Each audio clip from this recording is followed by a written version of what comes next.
आप सभी का इस वीडियो में स्वागत है।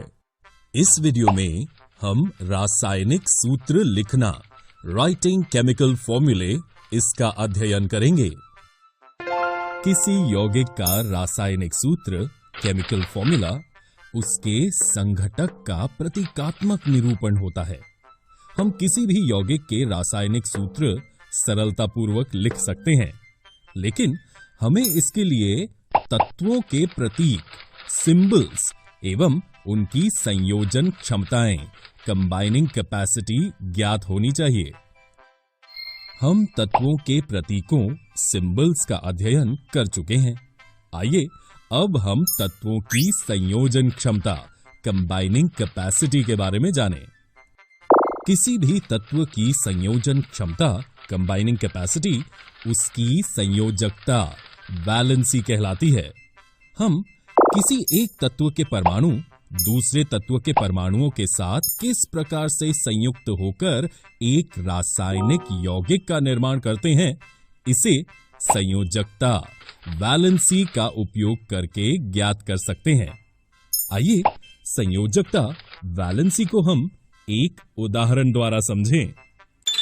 कल्पना कीजिए, यदि एक ऑक्टोपस को कुछ मानवों को इस प्रकार पकड़ना है कि उसकी 8 भुजाएं मानवों की दोनों भुजाओं के साथ प्रयुक्त हो जाएं, तो ऑक्टोपस कितने मानवों को पकड़ सकता है? यदि हम ऑक्टोपस को O तथा मानव को H के प्रतीकों से निरूपित करें, तो क्या आप इस संयोजन के लिए सूत्र लिख सकते हैं? ऑक्टोपस 4 मानवों को पकड़ सकता है, इसलिए हम इसके सूत्र को OH4 के रूप में लिख सकते हैं, जहां 4 ऑक्टोपस द्वारा पकड़े गए मानवों की संख्या को प्रदर्शित करता है। यहां आप कुछ सरल एवं बहुपरमाणुक आयनों की संयोजकताएं देख सकते हैं। आइए अब हम रासायनिक सूत्र, केमिकल फॉर्मूले लिखने के नियमों को देखें। 1. आयन की संयोजकता, वैलेंसी अथवा आवेश, चार्ज, संतुलित होना चाहिए। उदाहरणतः हाइड्रोक्लोरिक अम्ल यौगिक का सूत्र है HCl, जहां हाइड्रोजन H+ तथा क्लोरीन Cl- दोनों की संयोजकता 1:1 हैं, जो इस सूत्र में संतुलित हैं। 2. जब एक यौगिक किसी धातु एवं अधातु के संयोग से निर्मित होता है, तो धातु के नाम अथवा उसके प्रतीक को रासायनिक सूत्र में पहले लिखते हैं। उदाहरणतः कॉपर ऑक्साइड CuO, जहां ऑक्सीजन O अधातु है, इसलिए उसे हम दाईं तरफ लिखते हैं, और कॉपर Cu धातु है, इसलिए हम इसे बाईं तरफ लिखते हैं। 3.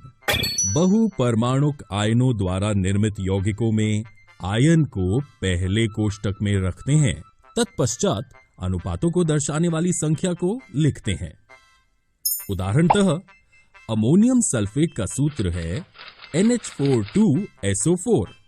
यहां बहुपरमाणुक आयन अमोनियम NH4+ की संख्या 2 है, इसलिए हम इसे कोष्टक में लिखते हैं।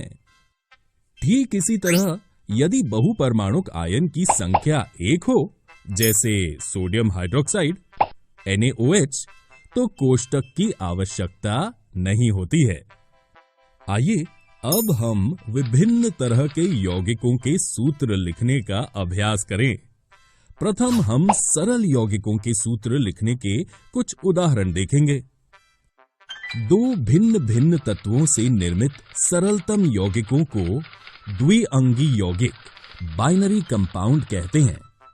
उदाहरण के लिए हाइड्रोजन सल्फाइड जैसे आणविक यौगिकों के सूत्र लिखते समय हम पहले संघटक तत्वों हाइड्रोजन एवं सल्फाइड के प्रतीक H और S लिखकर उनकी संयोजकताएं 1 एवं 2 लिखते हैं। तत्पश्चात संयोजित परमाणुओं की संयोजकताओं को क्रॉस ओवर करके इस तरह से H2S अणु सूत्र लिखते हैं।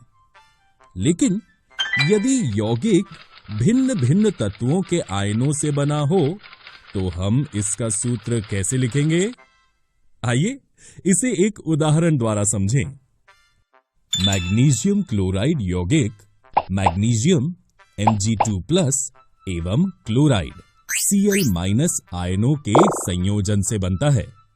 इसका सूत्र ज्ञात करने के लिए पहले हम धनायन मैग्नीशियम का संकेत Mg2+ लिखते हैं। इसके पश्चात ऋणायन क्लोराइड Cl- लिखते हैं। तत्पश्चात इनके आवेशों को हम आड़ा तिरछा करके हम सूत्र MgCl2 प्राप्त करते हैं। इस प्रकार हम देख सकते हैं कि मैग्नीशियम क्लोराइड के अणु MgCl2 में 2 क्लोराइड आयन Cl- प्रत्येक मैग्नीशियम आयन Mg2+ के लिए होते हैं। ध्यान देने योग्य है कि इस प्रकार के सूत्र में आयनों के आवेशों को नहीं दर्शाया जाता है। आइए अब हम बहुपरमाणुक आयनों वाले यौगिक के सूत्र लिखने के कुछ उदाहरण देखें। जब बहुपरमाणुक आयन वाले यौगिक में एक ही आयन विद्यमान हो तो हम कोष्टक का उपयोग नहीं करते। उदाहरणतः सोडियम कार्बोनेट में एक परमाणु वाले सोडियम आयन Na+ के 2 आयन तथा बहुपरमाणुक कार्बोनेट आयन CO3₂- का एक ही आयन विद्यमान है। इसलिए इसके सूत्र Na2CO3 में बहुपरमाणुक कार्बोनेट CO3₂- आयन को हमने कोष्टक में नहीं लिखा है। जब सूत्र में एक ही आयन के 2 या 2 से अधिक आयन होते हैं तो हम उनके लिए कोष्टक का उपयोग करते हैं। जैसे कैल्शियम हाइड्रोक्साइड का सूत्र कोष्टक के साथ CaOH2 है, न कि यूं ही CaOH2। यहां OH को कोष्टक में लिखकर पादांक 2 लगाते हैं, जो ये निर्दिष्ट करता है कि एक कैल्शियम परमाणु के साथ 2 हाइड्रोक्सिल समूह जुड़े हैं। इस वीडियो में हमने रासायनिक सूत्र लिखना, राइटिंग केमिकल फॉर्मूले सीखा। अगले वीडियो में हम आणविक द्रव्यमान एवं मोल संकल्पना, molecular mass and mole concept का अध्ययन करेंगे। आप सभी का इस वीडियो में स्वागत है। इस वीडियो में हम आणविक द्रव्यमान एवं मोल संकल्पना, molecular mass and mole concept का अध्ययन करेंगे। दोस्तों, हम परमाणु द्रव्यमान एटॉमिक मास का अध्ययन कर चुके हैं। आइए अब हम आणविक द्रव्यमान मॉलिक्यूलर मास के बारे में जानें। किसी पदार्थ का आणविक द्रव्यमान मॉलिक्यूलर मास उसके सभी संघटक परमाणुओं के द्रव्यमानों का योग होता है। इसे हम परमाणु द्रव्यमान इकाई U द्वारा व्यक्त करते हैं। आइए हम इसे एक उदाहरण के द्वारा समझें। चलिए हम जल H2O का आणविक द्रव्यमान ज्ञात करें। जल हाइड्रोजन H एवं ऑक्सीजन O के परमाणुओं से बनता है। हाइड्रोजन का परमाणु द्रव्यमान है 1U तथा ऑक्सीजन का परमाणु द्रव्यमान है 16U। अतः जल जिसमें 2 हाइड्रोजन परमाणु तथा 1 ऑक्सीजन परमाणु होते हैं का आणविक द्रव्यमान मॉलिक्यूलर मास होगा 2 गुणा 1 तथा 1 गुणा 16 का योग, यानी 18U। अब क्या आप सल्फ्यूरिक अम्ल H2SO4 का आणविक द्रव्यमान मॉलिक्यूलर मास याद कर सकते हैं? आप चाहें तो वीडियो को रोककर इसका उत्तर सोच सकते हैं। सल्फ्यूरिक अम्ल H2SO4 का आणविक द्रव्यमान हम इस तरह से ज्ञात कर सकते हैं। सल्फ्यूरिक अम्ल H2SO4 का आणविक द्रव्यमान 98 U है। जब पदार्थ के संघटक आयन होते हैं तो हम आणविक द्रव्यमान मॉलिक्यूलर मास की जगह उसका सूत्र द्रव्यमान इकाई फॉर्मूला यूनिट मास ज्ञात करते हैं। किसी पदार्थ का सूत्र द्रव्यमान इकाई फॉर्मूला यूनिट मास उसके सभी संघटक आयनों के द्रव्यमानों का योग होता है। उदाहरणतः जिंक ऑक्साइड ZnO अणु में एक जिंक आयन Zn2+ एवं एक ऑक्साइड आयन O2- विद्यमान होता है। इसलिए हम जिंक ऑक्साइड का सूत्र द्रव्यमान इकाई फॉर्मूला यूनिट मास इस तरह से एक जिंक एवं एक ऑक्साइड आयन के द्रव्यमानों का योग करके ज्ञात कर सकते हैं। दोस्तों, क्या आप पोटेशियम कार्बोनेट K2CO3 का सूत्र द्रव्यमान इकाई ज्ञात कर सकते हैं? वीडियो को रोककर इसका उत्तर ढूंढें। शाबाश दोस्तों, आपने इसका उत्तर बिल्कुल सही ढूंढा है। पोटेशियम कार्बोनेट का सूत्र द्रव्यमान इकाई 138 U है।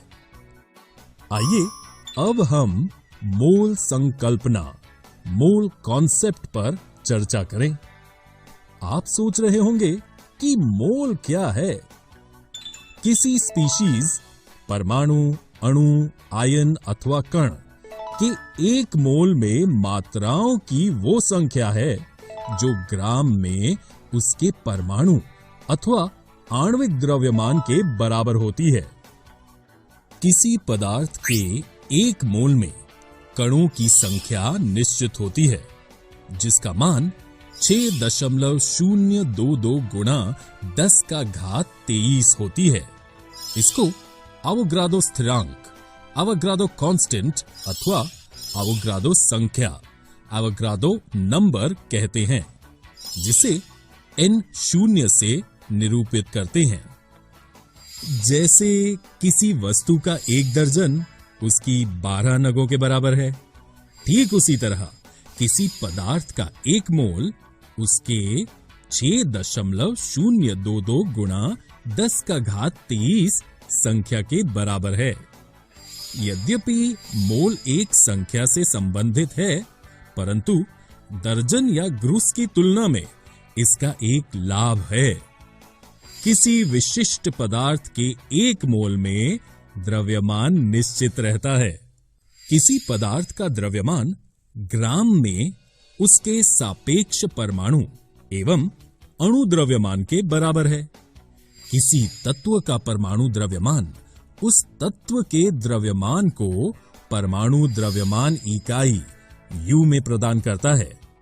ठीक उसी तरह किसी तत्व के परमाणुओं के एक मोल का द्रव्यमान, जिसको मोलर द्रव्यमान, मोलर मास कहते हैं, परमाणु द्रव्यमान का मान ही है, परंतु इस इकाई में हम U की जगह ग्राम G का प्रयोग करते हैं। परमाणु के मोलर द्रव्यमान, मोलर मास को हम ग्राम परमाणु द्रव्यमान, ग्राम एटॉमिक मास भी कहते हैं। आइए इसे और विस्तार में कुछ उदाहरणों द्वारा समझें। ऑक्सीजन परमाणु का द्रव्यमान 16 U होता है, अतः ऑक्सीजन का ग्राम परमाणु द्रव्यमान, ग्राम एटॉमिक मास 16 ग्राम होगा। 16 U ऑक्सीजन में केवल एक ऑक्सीजन परमाणु होता है तथा 16 ग्राम ऑक्सीजन में उसके एक मोल परमाणु यानी 6.022 गुणा 10⁻23 ऑक्सीजन परमाणु होंगे।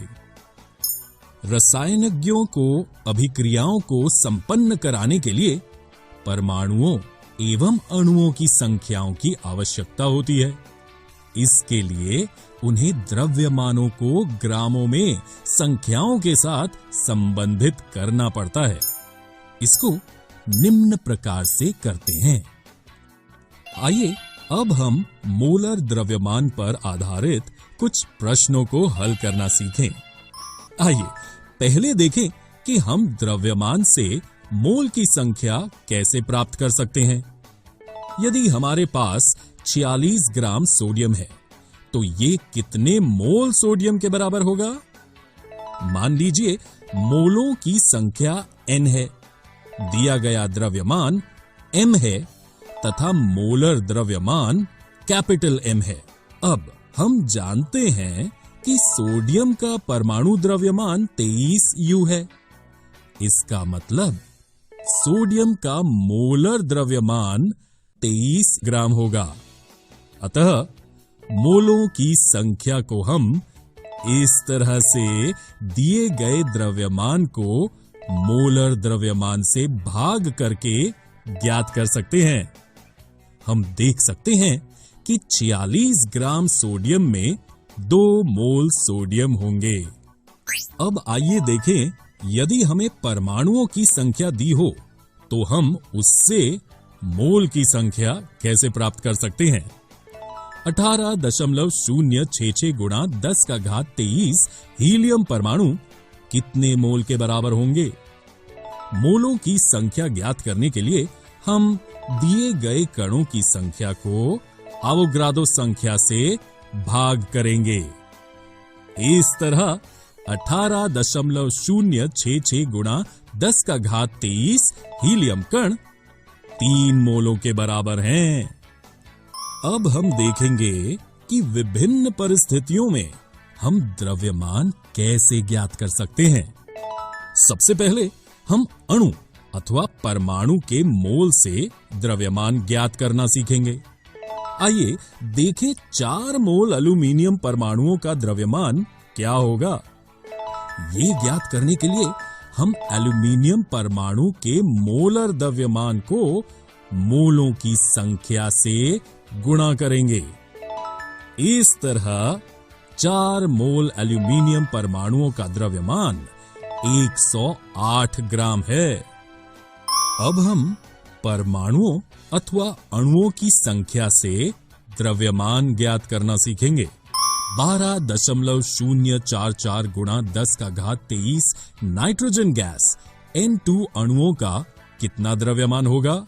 ये ज्ञात करने के लिए प्रथम हम दिए गए कणों की संख्या से मोल की संख्या प्राप्त करेंगे। 12.044 गुणा 10 का घात 23 नाइट्रोजन गैस N2 अणु 2 मोल नाइट्रोजन गैस के बराबर हैं। तत्पश्चात हम द्रव्यमान ज्ञात करने के लिए पिछले उदाहरण में सीखी प्रक्रिया द्वारा मोलों की संख्या को नाइट्रोजन गैस N2 के मोलर द्रव्यमान से गुणा करेंगे। इस तरह 12.044 गुणा 10 का घात 23 नाइट्रोजन गैस N2 अणुओं का द्रव्यमान 56 ग्राम है। आज के अभ्यास द्वारा हम अभी सीखे विभिन्न तरहों के प्रश्नों को सरलता से हल कर सकते हैं। दोस्तों, इस वीडियो में हमने आणविक द्रव्यमान एवं मोल संकल्पना, molecular mass and mole concept का अध्ययन किया।